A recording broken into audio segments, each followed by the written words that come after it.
তবে আজকে আমি কিছুক্ষণ আগে একটা খবর দেখে খুব মর্মাহত হয়েছি। প্রায় ৩০ বছর যাবৎ আমি অনলাইনে চিনি ব্যারিস্টার তুরিন আফরোজ। তার একটি মেয়ে আছে যে আমার অনেকগুলো টি শার্ট, যেগুলো লাভ ইজ পাওয়ার, হিংসে হয়, এগুলো সে পরে আমাকে মামা ডাকে। তুরিন আফরোজের একমাত্র মেয়ে। ব্যারিস্টার তুরিন আফরোজ অনেক মেধাবী ছাত্রী ছিলেন, স্ট্যান্ড করেছেন, ফার্স্ট হয়েছিল বোর্ডে। তারপরে সে ডক্টরেট করেছে আইনশাস্ত্রের উপর, বিশ্ববিদ্যালয়ে পড়ায়। অস্ট্রেলিয়া থেকে ডক্টরেট করেছে যতদূর আমি জানি। লন্ডন থেকে বারেট ল করেছেন। কিন্তু সে চক্রান্তের শিকার। সে হাসিনা সরকারের সময়ে যুদ্ধাপরাধীদের যে বিচার ট্রাইব্যুনাল হয়েছিল, আন্তর্জাতিক বিচার ট্রাইব্যুনাল, সেখানে প্রসিকিউটর হয়েছিলেন তার পেশাগত কারণে। সেখানেও তিনি হাসিনা সরকার কর্তৃক চাকরিচ্যুত হয়েছেন এবং তার কলিগদের মধ্যে অনেকেই তার সাথে হিংসা করে তাকে অনেক অশান্তি সৃষ্টি করেছে।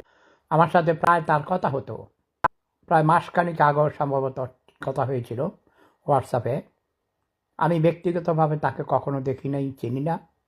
অনলাইনে পরিচয় আমার তার সাথে, দেশি আড্ডা, দেশি সেট, এসবের মাধ্যমে।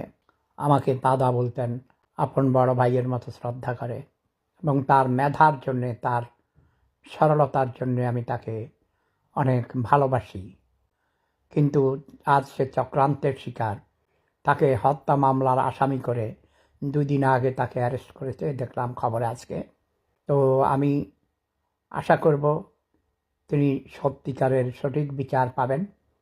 এবং সে বলেছে আমাকে, যাকে তার মা বলা হয় সে মূলত তার আপন মা নয়, সে তার সৎ মা। এবং তার ভাই যে আছে, তার ছোট ভাই, সেও তার সৎ ভাই। তার বাবা তার নামে ঢাকায় সম্ভবত বাড়ি লিখে দিয়ে গেছে, যে বাড়ি নিয়ে মামলা চলছে। এখন তাকে হাসিনা সরকারের পতনের পর অনেককেই, যাদেরকে সন্দেহ করা হচ্ছে যে হাসিনার স্বৈরাচারী সরকারের দোসর, এটা একটা ট্যাগ লাগিয়ে অনেককেই হয়রানি করা হচ্ছে। তো আমি আশা করব ডক্টর ব্যারিস্টার তুরিন আফরোজ সঠিক বিচার পাবেন, ন্যায় বিচার পাবেন। কারণ সে নিজেও একজন বিশিষ্ট স্কলার, আইনবিদ। সে আইনের প্রতি শ্রদ্ধাশীল। আমি অনুরোধ করব কর্তৃপক্ষকে, মহামান্য আদালতকে, যেন ডক্টর ব্যারিস্টার তুরিন আফরোজ সঠিক বিচার পান, ন্যায় বিচার পান।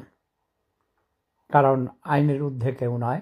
যদি কেউ অপরাধ করে থাকে, আইনের দৃষ্টিতে সে অবশ্যই অপরাধী বিবেচিত হবে এবং সে শাস্তি পাবে।